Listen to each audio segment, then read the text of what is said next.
closes book on Fisher, moves on to Taggart era. Tallahassee, Florida, App. With its stakes of bowl appearances and winning seasons intact, Florida State can now officially move on to the Willie Taggart era. Taggart was named the program's 11th head coach on December 6, 5 days after Jimbo Fisher resigned to go to Texas A&M.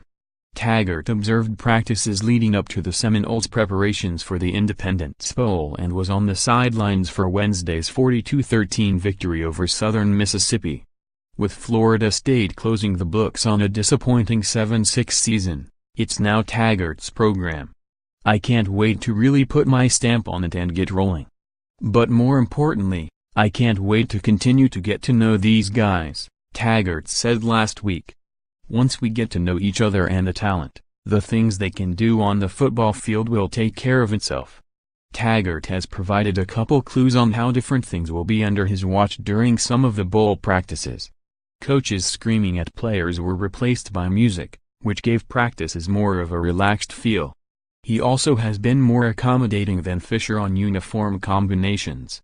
The Seminoles wore garnet jerseys and pants for the first time in 2 years. Those changes might appeal to players, but fans are more concerned about what Taggart can do to turn around a program that has failed to live up to expectations the past 2 seasons. Since winning 33 of 34 games between 2013 and 15, including a national championship in 2013, Florida State is 21-12, including 10-10 in the Atlantic Coast Conference. Many thought this was going to be the season when Florida State would return to the college football playoff.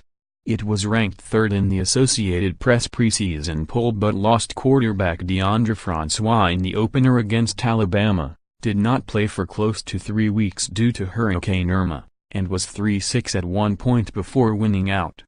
That allowed the Seminoles to make a 36th consecutive bowl appearance and avoid their first losing season since 1976.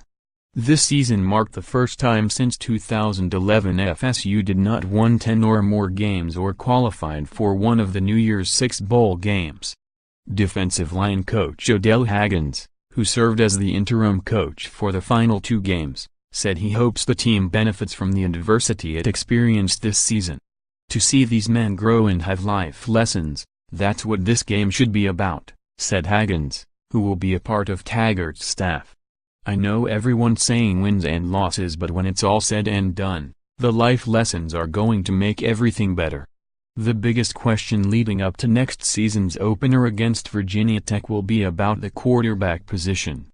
James Blackman started the final 12 games after Francois was injured. Blackman was the first true freshman to start at QB for Florida State since 1985. He struggled at times but over the final 4 games completed 63.1% of his passes with 10 touchdowns and 3 interceptions. What happens in the future, happens in the future. I want to learn from my mistakes and get better, said Blackman, who set an Independence Bowl record with 4 TD passes. Francois was considered one of the top dual-threat quarterbacks when he was recruited in 2015.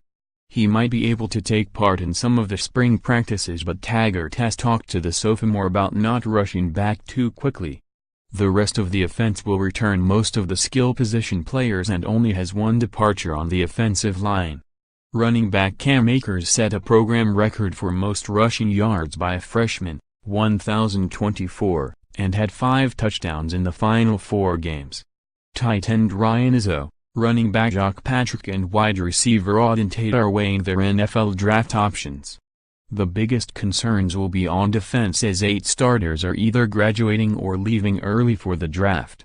Sophomore defensive end Brian Burns, who led the team in tackles for a loss and was 2nd in sacks, will be the top returning player.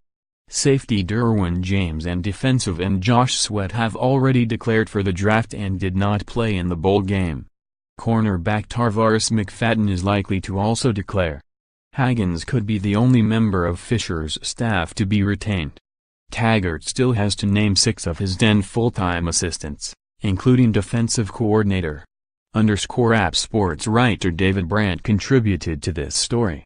_More App College Football. http://collegefootball.app.org and https://twitter.com/app_top25_ Follow Joe Reedy on Twitter at https://twitter.com/joereedy.